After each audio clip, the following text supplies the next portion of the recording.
नमस्कार, मैं हूं दीपाली राणा। आप देख रहे हैं योर मनी, पर्सनल फाइनेंस से जुड़ा हमारा स्पेशल शो जो हम अपने व्यूअर्स की हेल्प करने के लिए लेकर आते हैं ताकि हर कदम पर उनकी मदद कर सके। उनके पोर्टफोलियो प्लानिंग से रिलेटेड, उनके फंड चॉइसेस से जुड़े हुए सवाल हो, उनके गोल्स रिलेटेड क्वेरीज ही क्यों ना हो, कोई भी उलझन आपके पास है अपने पोर्टफोलियो से जुड़ी हुई, तो आप इस शो में आकर अपने समस्या को सुलझा सकते हैं। कैसे पार्टिसिपेट कर सकते हैं शो में, पहले वो तरीका नोट कीजिए।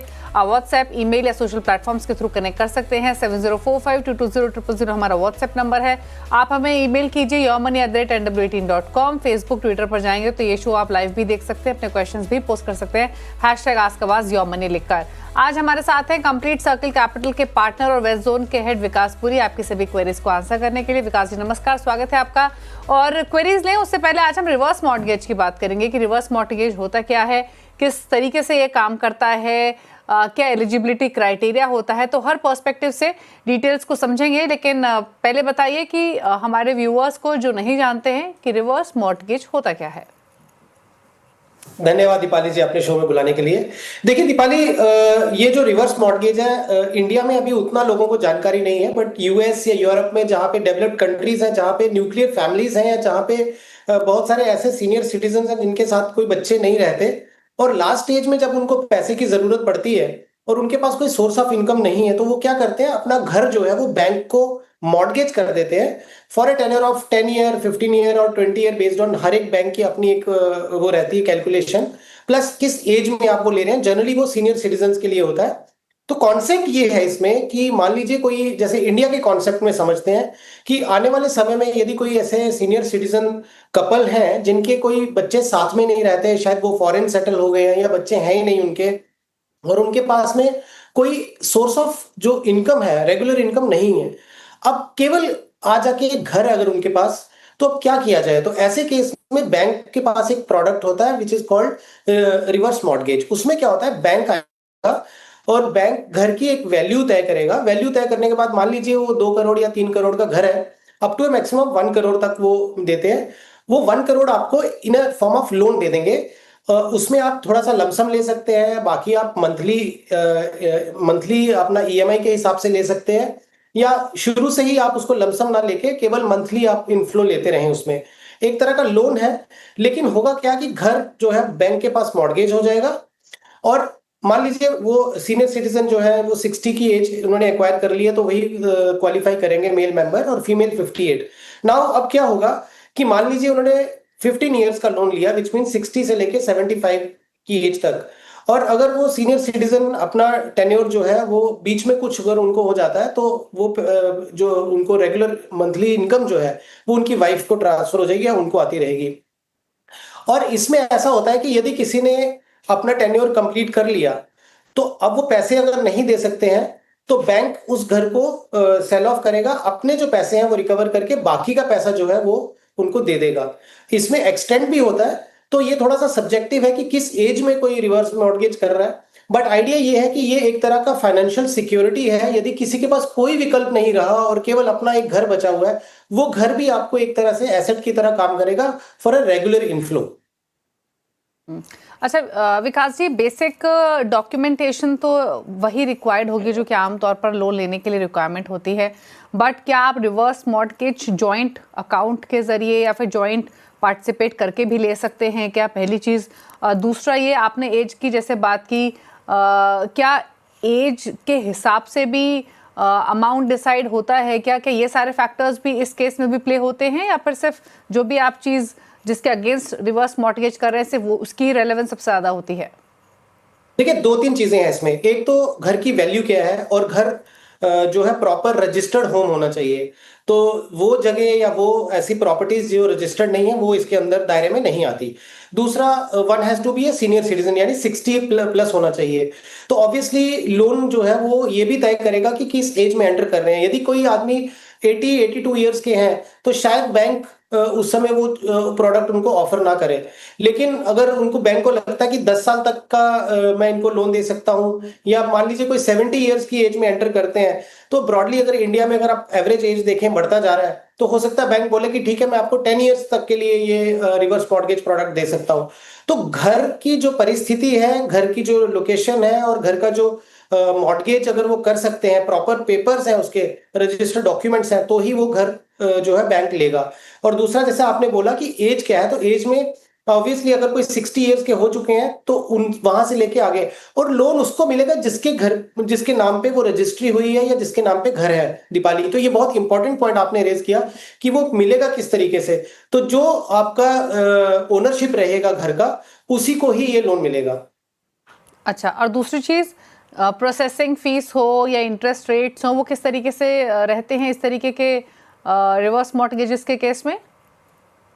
देखिए, यूजुअली जो चार्जेस हैं वो कोई इसमें ज्यादा होते नहीं। एंड ऑफ द डे उनको केवाईसी देखना है, क्योंकि उनको मालूम है कि जिनको लोन की जरूरत है उसमें बहुत ज्यादा फीस नहीं वो डाल सकते, बिकॉज ऑलरेडी उनको जो है पैसे की जरूरत है। जो उनको कितना पैसा मिलेगा, वो जो भी मार्केट के हिसाब से कैलकुलेशन करते हैं कि मान लीजिए आज की तारीख में अगर आप किसी से हाउसिंग लोन लेते हैं 8-8.5% का अगर उनको इंटरेस्ट लगता है, तो आप ये मान के चलिए लगभग इसी तरीके से उनको इनकम आएगी कि 1 करोड़ का अगर लोन लिया तो उनको 8-8.5 लाख रुपया जो है साल का मिलेगा, जिसको आप मंथली अगर डिवाइड करते हो तो उतना पैसा आपको जो है हर महीने आपके अकाउंट में आ जाएगा। तो बैंक बहुत सारी चीजें तय करता है कि, क्योंकि बैंक को ये भी मालूम है कि ये एक तरह से बैंक रिस्क उठा रहा है सीनियर सिटीजन्स के ऊपर, जिनके पास आ जाके सिर्फ एक घर बचा हुआ है। और बैंक को ये भी देखना होता है कि अगर खुदा ना खास्ता किसी वजह से अगर वो लोन रीपे ना करें और या वो सरवाइव नहीं करते हैं और कोई उनको रीपे करने वाला नहीं आता है सामने, तो बैंक उसको बेच भी पाए। ये कुछ चीजें होती हैं जो बैंक थोड़े से अपनी जो उनकी वैल्यूएशन टीम होती है वो करती है, इस तरीके से क्या उसका नंबर्स उन्होंने तय करने हैं। ओके, चलिए, तो रिवर्स मॉर्टगेज से जुड़ी हुई तमाम बारीकियां हर पर्सपेक्टिव से विकास जी ने यहाँ पर समझाई हमारे व्यूअर्स को। अब बात करते हैं व्यूअर्स से, और पहले व्यूअर देवी प्रसाद भुवनेश्वर से हमारे साथ कनेक्टेड हैं। देवी जी नमस्कार, बताइए क्या सवाल है आपका? नमस्ते मैम। मैम, मैं ये जो SIP है मैं 2029 से कर रहा हूँ। Till now I have accumulated 80 lakhs of rupees, जो मेरा लमसम 2009 या 2019 से कर रहे हैं आप? 2019 ओके, तो यानी 6 इयर्स हो चुके हैं आपको ऑलमोस्ट। हाँ, 6 ईयर हो चुके हैं, जिसमें मेरा 80 lakhs का लमसम अक्यूमुलेट हो चुका है। और जिसमें मैं आपको बेसिकली जो ब्रेकडाउन दिया है, सो उसमें जैसे ICICI मल्टी एसेट में मेरा 30 lakhs का अक्यूमुलेशन हो चुका है, और उसमें 15,000 का SIP चल रहा है। और एक आपका इंडिया अपॉर्चुनिटी फंड है ICICI का, जिसमें मेरा 20 लाख का अक्यूमुलेशन हो चुका है और 12,000 का SIP चल रहा है। उसके बाद मेरा क्या है कि जो HDFC small cap index fund है, जिसमें 15,000 चल रहा है, और Motilal Oswal mid cap fund में 20,000 चल रहा है, और जो ETF है निपॉन इंडिया का जूनियर बीच करके है, उसमें मेरा 18,000 का चल रहा है। सो बेसिकली मेरा आज जो लक्ष्य है, so I want to accumulate around 25 to 30 crore down the line 20 years. मैं 20 ईयर्स तक ये इन्वेस्टमेंट कर सकता हूँ, और बीच में अगर आपका जो NAV वैल्यू जो भी मैक्सिमम वैल्यू से अगर 10-15% गिरता है ना, मैं अनदर 10-15 लाख डाल सकता हूँ आज लमसम अमाउंट। ओके, ठीक है। उस 10-15 लाख का लमसम इन्वेस्टमेंट को अलग रखते हैं, उस पर अलग से पूछ लेंगे, लेकिन आपकी जो एग्जिस्टिंग प्लानिंग है, जो आपने अपने लिए गोल्स डिफाइन किए हैं, पहले उस पर राय ले लेते हैं। तो आपने सुना विकास जी इनका पूरा सवाल। 6 साल इनको SIP करते हुए हो चुके हैं, 80,000 की इनकी SIP है। आप कुछ ऐड करना चाहते हैं देवी जी? नो, अगर स्टेप अप चाहिए तो मैं भी करवा सकता हूँ अनदर 22,000। ओके, गॉट इट, ठीक है। तो 6 इयर्स की इनकी इन्वेस्टमेंट हो चुकी है, 80,000 पर मंथ ये कर रहे हैं SIP, और 80 लाख की पोर्टफोलियो की वैल्यू है। अब इनकी प्लानिंग, मुझे मतलब इनका जो पूरा पोर्टफोलियो रहा, अग्रेसिव प्लानिंग है इनकी, लेकिन काफ़ी सॉर्टेड प्लानिंग भी है ऑन द अदर हैंड। जैसे इन्होंने पहली बात तो 80,000 के लिए बहुत ज़्यादा क्लटर्ड इन्होंने पोर्टफोलियो नहीं बनाया है। 5 फंड्स ही हैं, नाम इन्होंने बताया, Motilal Oswal mid cap 20,000, 18,000 Nippon ETF next 50, 15,000 ICICI multi asset, 15,000 HDFC small cap, और 10,000 ICICI इंडिया अपॉर्चुनिटीज, 12,000 माफ कीजिए। ये इनका एग्जिस्टिंग पोर्टफोलियो। अब जैसे इन्होंने क्लियरली कहा कि 25 साल में इनका जो टारगेट है वो लगभग 25 से 30 करोड़ का है। यानी प्लानिंग ये ऐसे कर रहे हैं कि 20 साल तक ये SIP करेंगे 80,000 की, उसके बाद 5 साल उस वैल्यू को होल्ड करेंगे, और देन 25 साल बाद इनका ये टारगेट है 25 से 30 करोड़ का, जिसमें 30 साल के बाद ये 15 करोड़ का तो विड्रॉल करेंगे, और बाकी फिर इनको 5 लाख की मंथली इनकम चाहिए। 10 से 15 लाख का लमसम इन्वेस्टमेंट भी कर सकते हैं, स्टेप अप इफ रिक्वायर्ड वो भी कर सकते हैं। अब बताइए इनके गोल्स पर, इनके प्लानिंग्स पर आपके सजेशन। देखिए, फर्स्ट ऑफ ऑल बहुत बहुत बधाई हो देवी प्रसाद जी कि आपने बहुत अच्छा पोर्टफोलियो क्रिएट किया, और 6 साल में ही आपने 80 लाख का पोर्टफोलियो क्रिएट कर दिया, बहुत आपका तारीफ करता हूं इस बात को लेके। और आपने ये भी अच्छी बात की है जो दीपाली जी ने पिन पॉइंट किया कि आपने बहुत ज्यादा लंबी लिस्ट नहीं ली फंड्स की, कॉन्सेंट्रेटेड रखा है आपने, बट आपने बहुत अच्छे तरीके से अपने पोर्टफोलियो को जो है आपने निफ्टी नेक्स्ट 50 लिया, मिड कैप भी लिया हुआ है आपने, उसके बाद आपने एक मल्टी एसेट अप्रोच ले लिया, तो उसमें आपको जो गोल्ड और सिल्वर का जो रनअप हुआ उसका बेनिफिट भी मिला, फिर स्मॉल कैप फंड भी आपने लिया हुआ है, तो एक बड़ा अच्छा आपने पोर्टफोलियो कार्व आउट किया हुआ है। हालांकि आपने जो ये दर्शाया कि आपकी जो टारगेटेड यील्ड है वो 15 to 17% है, मैं एक बात और भी बोलना चाहूंगा कि आपकी जो फंड्स हैं उनमें से कुछ ऐसे फंड्स हैं जो 15-17% का CAGR मेंटेन कर रहे हैं पिछले कुछ साल से, but for the calculation purpose मुझे लगता है थोड़ा हमें कंजर्वेटिव चलना चाहिए। और लेट्स सी कि कंजर्वेटिव अगर अप्रोच लेते हैं तो क्या आपका टारगेट पूरा होता है। तो जो कैलकुलेशन मैंने किया वो रफली 12% की CAGR पे किया। अब अगर 80 लाख रुपए का आपका करंट पोर्टफोलियो है और 80,000 की आपकी जो सिप चल रही है, यदि मैं 12% की CAGR से लेता हूं तो आपका लगभग 15 करोड़ का जो है कॉर्पस बनेगा 20 साल में, जहां तक आप 20 साल तक अपना जो है पोर्टफोलियो को इन्फ्यूज करते रहेंगे बाय वे ऑफ SIPs। अगर यही 12 के बदले में 15% लेता हूं तो वही आपका जो 15 करोड़ का कॉर्पस है वो 23 करोड़ का कॉर्पस बन जाएगा। तो मैं आपको सिर्फ ये एक पर्सपेक्टिव देने की कोशिश कर रहा हूं कि 12 पे क्या होगा और 15 पे क्या होगा। अब आपने ये बोला कि 20 साल तक आप कंटिन्यू रखेंगे, उसके अगले 5 साल आप नया पैसा नहीं डालेंगे बट उसको ग्रो होने देंगे। वहां पे मैं ये अंडरस्टैंड करता हूं कि आप अपने पोर्टफोलियो को जो है रिस्ट्रक्चर और रीबैलेंस करेंगे, बहुत ज्यादा हाई रिस्की फंड्स में नहीं रखेंगे। अगर आप अपने पोर्टफोलियो को जब रीबैलेंस करेंगे तो जाहिर सी बात है आपके पोर्टफोलियो की जो यील्ड है वो मैंने 10% पे कैलकुलेट की कि थोड़ा और यील्ड जो है आपका नीचे आ जाएगा। अब 10% पे यदि आपकी रिटर्न आती है तो यदि जो 15 करोड़ का आपका कॉर्पस है वो मैं अगर लेता हूं अगले 5 साल में, तो वो अपने 10% की जो ग्रोथ रेट से बढ़ेगा तो वो रफली 24 करोड़ के आसपास बन जाएगा। लेकिन यहीं पे जो आपका जो 15% से हमने ग्रोथ रेट लिया था जिसकी वजह से 23 करोड़ का कॉर्पस बना था, वो अगर मैं लेता हूं तो वो आपका लगभग 37 करोड़ बन जाएगा। तो मैं ये मान के चलता हूं कि मैं बहुत कंजर्वेटिव हो गया और आप थोड़े से अग्रेसिव हो गए, तो हमारी जो जर्नी है वो लगभग 23 करोड़ से लेके 37 करोड़ के कहीं ना कहीं बीच में तो पक्का आ जाएगी। और आपका टारगेट है 25 करोड़, तो somewhere you are on the target. और आपने ये भी बोला कि जहां जहां गिरावट आएगी आप वहां पे इन्फ्यूज करते रहेंगे। तो जहां तक टारगेट की बात है I think we are well on target और आप लगभग अपना जो गोल्स है उसको आप पूरा कर लेंगे। आपने उसके बाद जो पूछा कि आपको सिस्टमेटिक विड्रॉल चाहिए। अब विड्रॉल आपने जो 6% की कैलकुलेशन की कि 15 करोड़ से मुझे 6% चाहिए, तो उसके हिसाब से जो आप 5 लाख रुपीज आप चाहते हैं कि मंथली मिले, बट अगर जो आपका कॉर्पस बचता है उसमें मैं 6% के हिसाब से लेता हूँ, लगभग आपका 7.5 लाख रुपया हर महीने बचेगा, little above than what you require. तो वो भी कहीं ना कहीं अगर आप पूरा नहीं निकालेंगे तो आपके पोर्टफोलियो की ग्रोथ फर्दर होती रहेगी। तो आपने जो बोला कि मुझे सिस्टमेटिक विड्रॉल भी थोड़ा थोड़ा बढ़ाना है हर साल, तो आप इजीली बढ़ा सकते हैं, आपको कोई परेशानी नहीं होगी आपके पोर्टफोलियो को लेके। यदि आपको एक दो स्कीम्स चाहते हैं कि आपको ऐड करनी हो कभी फ्यूचर में, तो मैं 2-3 स्कीम्स का नाम ले सकता हूं, इसमें आप 1 या 2 स्कीम देख सकते हैं। फॉर एग्जांपल निपॉन इंडिया का मल्टी कैप एक आप ले सकते हैं, क्योंकि मल्टी कैप आपके पोर्टफोलियो में नहीं था। और इंडिया की ग्रोथ स्टोरी को देखते हुए यदि कोई आपको टैक्टिकल प्ले लेना हो तो मेरे एसेट का ग्रेट कंज्यूमर फंड ले सकते हैं, जिसमें कंजम्पशन ओरिएंटेड कंपनीज हैं। और तीसरा है पराग पारिक का फ्लेक्सी कैप, वो भी आपके पोर्टफोलियो में स्ट्रैटेजी नहीं थी। इनमें से कोई 1 या 2 फंड आप चाहें तो ले सकते हैं फ्यूचर में। ओके, चलिए, तो ये स्ट्रैटेजी आपको बताई गई है। आपके पोर्टफोलियो रिलेटेड गोल्स डेफिनेटली आप हासिल कर सकते हैं। कैसे प्लान करना है, किस तरीके से आपको प्लानिंग में आगे बढ़ना है, वो सुझाव दी गई है। फंड्स के नेम भी कुछ बताए गए हैं जो आपकी स्क्रीन पर है। निपॉन इंडिया मल्टी कैप, मेरी एसेट ग्रेट कंज्यूमर, पराग पारिक फ्लेक्सी कैप, इनको आप अपने पोर्टफोलियो में जगह दे सकते हैं। बात करते हैं अगले व्यूअर से। सौरभ यादव उत्तर प्रदेश से हमारे साथ कनेक्टेड हैं। सौरभ जी नमस्कार, पूछिए क्या सवाल है आपका। नमस्ते मैम। नमस्ते, बताइए क्या सवाल है।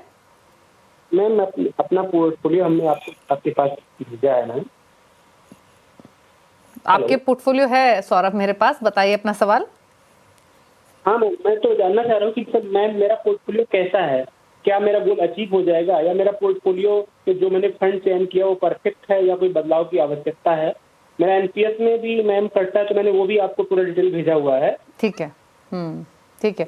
मैं एक बार आपका पोर्टफोलियो जो आपने शेयर किया है सौरभ मेरे साथ, मैं मेंशन कर रही हूं हमारे गेस्ट को, अगर कुछ चेंज हो, करेक्शन हो तो आप प्लीज बताइएगा, आप लाइन पे ही रहें। तो सौरभ का पोर्टफोलियो विकास जी पहले मैं बता देती हूँ। इनका जो म्यूचुअल फंड पोर्टफोलियोज में मोतीलाल ओसवाल लार्ज और मिड कैप 6,000 डाल रहे हैं, Parag Parikh flexi cap, Nippon India multi cap, Edelweiss mid cap में पर मंथ 3,000 डाल रहे हैं, बंधन स्मॉल कैप में, यानी टोटल 27,000 की इनकी SIP है। हाल ही में स्टार्ट किया है, इसलिए 62,000 पोर्टफोलियो की वैल्यू है। ईयरली स्टेप अप भी ये करेंगे 5% के आसपास। एनपीएस में मंथली 34,500 डिप्लॉय कर रहे हैं। यहाँ कॉर्पस 3.5 लाख के आसपास का, यहाँ भी 5% स्टेप अप करने का इनका प्लान है। अब इनकी मैं एज बता देती हूँ पहले, ये 33 ईयर्स के हैं। गोल्स क्या है? 15 साल बाद हायर एजुकेशन के लिए 1.5 करोड़, 20 साल बाद बच्चों की शादी के लिए 1.5 करोड़ और 30 साल बाद रिटायरमेंट के टाइम 12 करोड़ इनको चाहिए। तो बताइए, पहले तो इनके फंड चॉइसेस, एनपीएस में इन्होंने काफ़ी एक्सपोजर लिया हुआ है, मोर देन म्यूचुअल फंड्स, उसी प्लान के साथ रहें, कुछ बदलाव करें, कैसे हासिल होंगे ये गोल्स? देखिए दीपाली, सौरभ जी, आपने जो एनपीएस लिया है वो अगर आप म्यूचुअल फंड का सिप देखें 27,000 के सामने 34,500 का आप कर रहे हैं, तो आपके एनपीएस में भी 1 या 2 स्कीम होंगी मैक्सिमम देखा जाएगा। तो एक बड़ा कॉर्पस आपका 1 या 2 स्कीम्स में ही जा रहा है, विच इज थोड़ा कॉन्सेंट्रेशन रिस्क हो जाता है। उससे बेटर ये होता कि अगर आप अपना एनपीएस का एक्सपोजर जो है वो आप मे बी 15,000 के आसपास तक कर ले, बाकी का आप अपने जो म्यूचुअल फंड सिप्स हैं उसमें कर दीजिए। इसमें एक बहुत बड़ा आपका बदलाव हो जाएगा, बिकॉज अगर आप देखें एनपीएस की yield generally overall track record देखें तो फंड मैनेजर्स बहुत ज्यादा हाई रिस्क एसेट्स में नहीं डालते हैं, इक्विटी और डेट का थोड़ा सा समीकरण बिठा के रखते हैं। तो मैंने इसीलिए कैलकुलेशन पर्पज से एनपीएस का 8% का यील्ड पकड़ा और म्यूचुअल फंड का 12% का। यदि आप अपना म्यूचुअल फंड का पोर्टफोलियो बढ़ा देंगे तो आपके ओवरऑल जो मैं अभी नंबर्स आपको बताऊंगा, आपका कॉर्पस बहुत बड़ा बन सकता है यदि आप अपने पोर्टफोलियो की यील्ड को बढ़ा दें। बट गिवन कंडीशंस में, जैसे आपने 27,000 की सिप चल रही है और 5% अगर आप स्टेप अप करते हैं, और आपके क्योंकि 3 आपने गोल्स बताए थे, आपका एक 15 साल में आएगा, एक 20 में आएगा और फिर एक 30 साल में आएगा। तो हम इस तरीके से चलते हैं कि यदि आपका 27,000 का जो सिप चल रहा है अभी विद 5% स्टेप अप और आपका जो एनपीएस चल रहा है, ये चलते चलते 15 साल में आपका जो है लगभग जो कॉर्पस है वो बनेगा 1 करोड़ 70 लाख का म्यूचुअल फंड से और 2 करोड़ 70 लाख का एनपीएस से। अब उसके बाद, क्योंकि इसमें मैंने ये भी ले लिया कि आपने जो अपने उसमें भेजा था कि 35 लाख के आसपास आपका जो है एनपीएस का कॉर्पस बन चुका है, तो कुल मिला के 4 करोड़ 40 लाख के आसपास आपका कॉर्पस बनेगा। अब वहां से 15वें साल में आप जो है 1.5 करोड़ निकाल लेंगे और बैलेंस आपका बचा 2 करोड़ 90 लाख। अब अगले 5 साल के बाद आपका दूसरा टारगेट आता है और हम वहां से शुरू करते हैं कि 2 करोड़ 90 लाख जो आपका ऑलरेडी कॉर्पस चल रहा है वो प्लस जो आपकी सिप्स है और एनपीएस की सिप जो चल रही है वो जुड़ती जाएंगी 5 साल के लिए, तो आपका कॉर्पस बनेगा 5 करोड़ 80 लाख। इसमें आप कैसा है कि मैंने जो 2 करोड़ 90 लाख है, मैंने उसको जो रिटर्न ली है वो, क्योंकि अब आपका जो अगला टारगेट है वो 5 साल में आएगा, प्लस आपका एनपीएस और म्यूचुअल फंड का जो ब्लेंडेड पोर्टफोलियो है, तो मैंने 10% पे कैलकुलेशन लिया है इसका।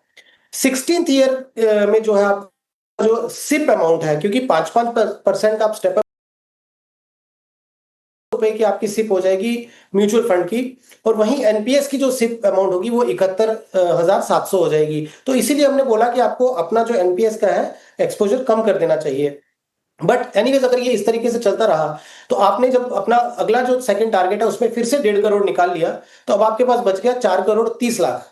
वो 4 करोड़ 30 लाख अगले 10 साल के लिए अगर 10% पे ग्रो करता है, क्योंकि ये ब्लेंडेड है, एनपीएस का रिटर्न कम रहेगा, म्यूचुअल फंड का थोड़ा अधिक रहेगा, तो 10% वो लेता हूं। और अगर आपका जो सिप्स हैं, न्यू सिप्स, वो सब आएंगी तो सब मिला के आपका टोटल कॉर्पस बनेगा 15 करोड़ 45 लाख के आसपास। तो ये आपका जो कॉर्पस है, रिटायरमेंट कॉर्पस जो है 30 इयर्स के बाद बन जाएगा। तो ब्रॉडली आपका जो टारगेट है 12 करोड़ का वो तो ओवरशूट कर जाएगा, बहुत कंफर्टेबली आप टारगेट अपना अचीव कर लेंगे। बट यदि जैसा हमने बोला कि अगर एनपीएस को कम करके म्यूचुअल फंड का बढ़ा देंगे तो यही आपका जो कॉर्पस है वो 15 के बदले हो सकता है 20-22 करोड़ का भी बन जाए। तो ये एक चीज है जो आप अपने पोर्टफोलियो में देख सकते हैं। पोर्टफोलियो लेवल मुझे बहुत अच्छा लगा, आपकी सभी स्कीम्स जो है बहुत अच्छी लगी। यदि आपको कभी कोई एक चेंज करना पड़ा तो ईडलवाइज का मिड कैप देख लीजिएगा कि उस कैटेगरी में वो टॉप 3 या टॉप 4 में आ रहा है कि नहीं आ रहा है। यदि आपको 3 साल तक लगा कि वो टॉप 3 में नहीं आ रहा है या टॉप 4 में नहीं आ रहा, तो फिर एचडीएफसी मिड कैप या कोटक मिड कैप देख लें, जो अपनी कैटेगरी में काफी अच्छे से कंसिस्टेंटली टॉप परफॉर्म करते रहे हैं। ओके, चलिए, तो डिटेल में आपके पोर्टफोलियो को लेकर विकास जी ने यहाँ पर सलाह दी है, समझाया है किस तरीके से आगे बढ़ना है आपके पूरे ही इन्वेस्टमेंट्स को लेकर, थोड़े फंड ऑप्शंस भी आपको बताए गए हैं। चलिए, रुकने इसी के साथ एक ब्रेक के लिए लौटेंगे तो कुछ और व्यूअर्स से करेंगे बातचीत। चलो वापस आते हैं, आप देख रही यो मनी।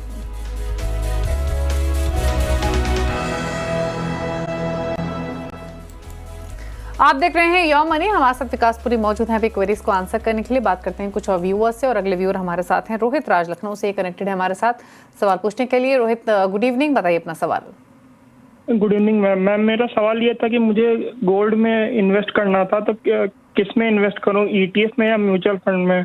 और अगर म्यूचुअल Okay. फंड या दोनों में से किसी एक में, तो किस में इन्वेस्ट करूं? अभी किस फंड हाउस में इन्वेस्ट करूं? ओके चलिए, इंटरेस्टिंग सवाल है। पहला तो इनफैक्ट जो इन्होंने सवाल पूछा नहीं रोहित ने, वो मैं आपसे पूछ लेती हूँ विकास जी।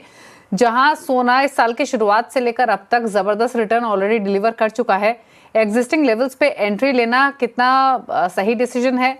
क्योंकि ऑब्लाइज तो गोल्ड किसी को कर नहीं रहा है, काफी समय से इंतजार हो रहा है कि शायद थोड़ा डिप मिलेगा, एंट्री का मौका मिलेगा, बट ऐसा कुछ हुआ नहीं है। लगातार बाइंग हम देख रहे हैं सेंट्रल बैंकर्स की तरफ से, HNIs की तरफ से। तो क्या व्यू है इन लेवल्स पर गोल्ड में निवेश करने को लेकर, पहली चीज? और दूसरा, जैसे इन्होंने सवाल कहा, इंपॉर्टेंट सवाल है इनका, कि अगर निवेश करना भी हो तो ETFs लें गोल्ड में या फिजिकल गोल्ड बाय करें? क्या सही फॉर्म ऑफ इन्वेस्टमेंट है इन गोल्ड? देखिए रोहित, गोल्ड क्योंकि ऑल टाइम हाई, लेकिन ये कोई क्राइटेरिया नहीं होना चाहिए कि आपको उसके लिए लेना कि अब बहुत भाग रहा है। आप ये देखिए कि आपके पोर्टफोलियो में गोल्ड का एक्सपोजर कितना है टोटल आपकी नेटवर्थ में। जैसे आपके रियल एस्टेट इन्वेस्टमेंट होगी या म्यूचुअल फंड की होगी या फिक्स डिपॉजिट्स होगा, लेकिन क्या गोल्ड आपके पास है? और गोल्ड अगर कम है तो जनरली हम ये बोलते हैं कि आपके जो पोर्टफोलियो का रफली 10% के आसपास आप गोल्ड ले सकते हैं। तो यदि गोल्ड कम है तो आप सिप स्टार्ट कर लीजिए।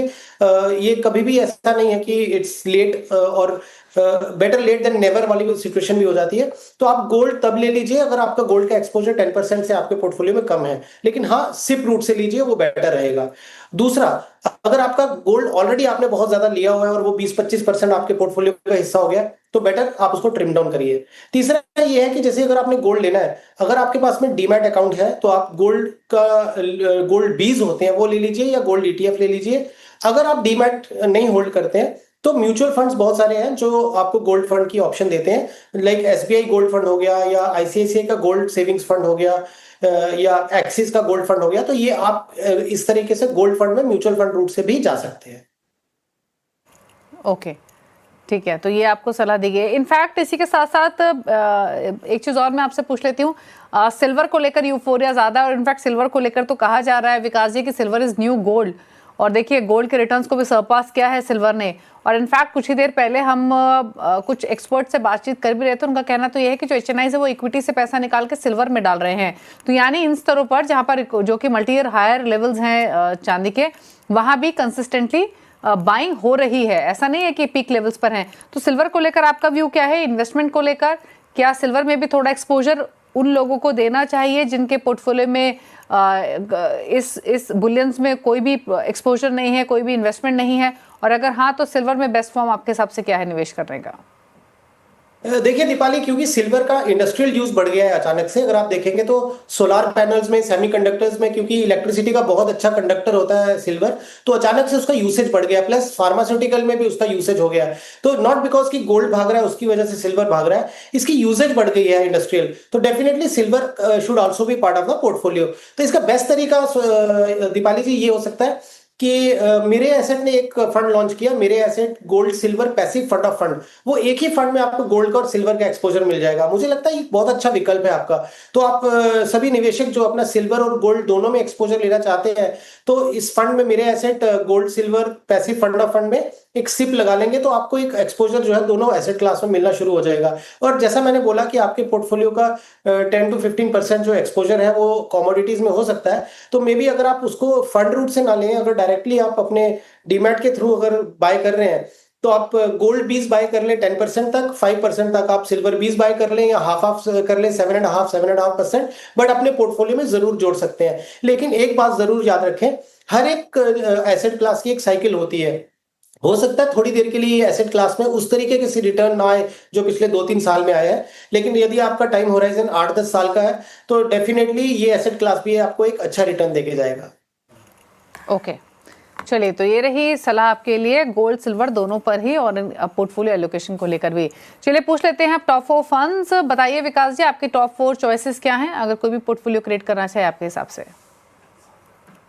अगर किसी को अभी नया पोर्टफोलियो क्रिएट करना है तो मैं 4 स्ट्रैटेजीज लेके आया हूँ। मेरे एसेट का ग्रेट कंज्यूमर फंड, क्योंकि जिस तरीके से गवर्नमेंट का पुश आ रहा है डोमेस्टिक कंजम्पशन को बूस्ट करने के लिए, तो वो उसका प्ले इससे अच्छे तरीके से प्ले किया जा सकता है। निपॉन इंडिया का स्मॉल कैप फंड लिया जा सकता है अगर आपको एक स्मॉल कैप फंड लेना चाहे।